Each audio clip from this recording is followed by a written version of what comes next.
विचार करना है, चिंतन मनन करना है, सीखना है, कुछ लक्ष्य तय करने हैं, छोटे छोटे कमिटमेंट करने हैं अपने आप से और आगे बढ़ना है।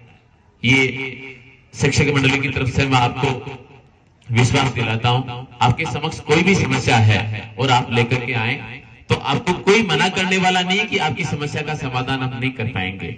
और मैं मेरे विद्वान साथियों से भी निवेदन करता हूं कि हमें नौनियालों में भूख जगानी है।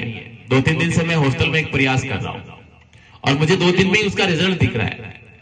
बहुत सारे बच्चे बहुत सारी समस्याएं लेकर के सामने आए। अभी केवल कक्षा 9 के साथ मैं काम कर रहा हूं और उसमें सफलताएं मिली तो बाकी कक्षाओं के साथ भी काम होगा। 2 दिन पहले हम बैठे, हमने तय किया कि जो जिस विषय में कमजोर है और जो जिस विषय में श्रेष्ठ है, 3 बच्चों का ग्रुप बनाया एक ही रात और 1 घंटे के लिए वो पढ़े। वैसे 9 से 10 बजे का समय इनके लिए बड़ा जटिल होता है।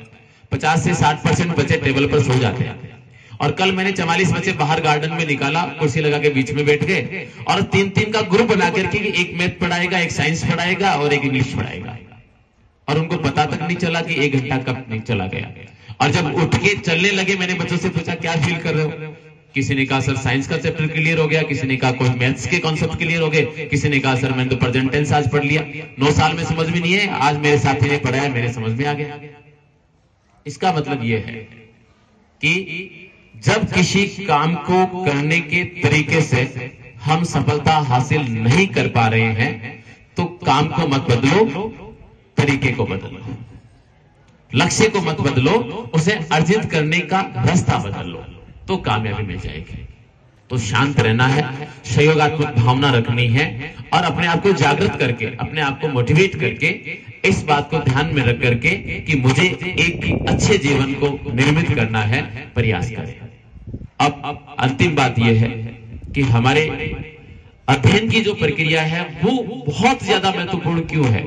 तो पहला बात तो समझने वाली ये है कि दुनिया में जो 9 अरब पब्लिक है उसमें करीब 3.5 अरब बच्चे स्कूल्स और कॉलेजेस में पढ़ रहे हैं और वो सारे के सारे पढ़ रहे हैं। किसी को लगता है यार मेरे को पढ़ाया क्यों जा रहा है, तो आप इस बात की चिंता मत करो कि मुझे क्यों पढ़ाया जा रहा है। इस बात को सोचो कि हर जन्म लेने वाले बच्चे के माँ बाप, समाज और हर कोई समझदार व्यक्ति चाहता है कि वो अध्ययन करे। तो इसे एक बात जरूर समझ में आती है कि ये पढ़ाई वाला काम है अच्छा, ये है जरूरी, इसके बिना अच्छा जीवन नहीं हो सकता। नहीं तो 3.5 अरब लोगों को पढ़ाने की क्या आवश्यकता थी? जितने कलेक्टर चाहिए उतने ही लोगों को पढ़ा दो, जितने डॉक्टर चाहिए उतने को ही मेडिकल पढ़ा दो, जितने इंजीनियर चाहिए उतनों को इंजीनियरिंग पढ़ा दो। सबको ही क्यों पढ़ाया जा रहा है? सबको ही अध्ययन कराया क्यों जा रहा है? तो इसका सारांश ये है कि हमारा जो मानसिक विकास होना है, हमारी जो कार्य करने की जो तकनीक सुधरनी है, हम में जो श्रेष्ठ गुण आने हैं, हमारे अंदर जो छुपी हुई प्रतिभा है उसको जो बाहर आना है, उसको बाहर लाने का एकमात्र तरीका है वो है स्टडी, वो है अध्ययन। मैं बहुत बार कहता हूं कक्षा में 2 काम होते हैं, एक शिक्षण होता है और एक अध्ययन होता है। आपको स्पष्ट रूप से इसे समझना होगा कि कक्षा में अंग्रेजी बहुत जोरदार पढ़ाई जा रही है तो वो शिक्षण वाला काम हो रहा है, जबकि आप सबका काम शिक्षण नहीं है, आप सबका काम क्या है? अध्ययन है। सबसे पहले अपने काम को पहचानो कि मेरा काम क्या है। और ये बात प्रूव हो गई कि पूरी दुनिया पढ़ानी चाह रही है, यहां तक कि कुछ क्षेत्र ऐसे हैं। 2010 में 3 महीने के लिए मैं दिल्ली गया था फिलोसफी पढ़ने के लिए।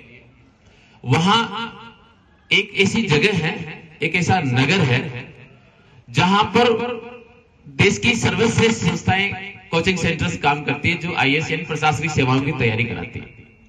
एक बिल्डिंग में हम जा रहते थे, वहां करीब 3,500 लोग, 3-4 लोग थे वहां, 3,500 बच्चे पढ़ने वाले रहते थे। उनमें हर बिल्डिंग में 4 सीढ़ियां चढ़ने की होती थी, चारों तरफ रास्ते थे और वो फ्लैट्स बने हुए थे। एक फ्लैट में 5-7 लोग ऐसे रहते थे क्योंकि पढ़ने वालों के पास अभाव था। वहां हमने एक नजारा देखा कि झारखंड, छत्तीसगढ़ और बिहार, ये 3 स्टेट ऐसे थे जहां के रहने वाले बच्चे एक कमरा जिसकी साइज होगी 10 बाई 12 और उस कमरे में 15 लोग रहते थे। कितने? साइज कितनी थी? 10 बाई 12। उस कमरे में वो क्या रखते थे? अपने पहनने के कपड़े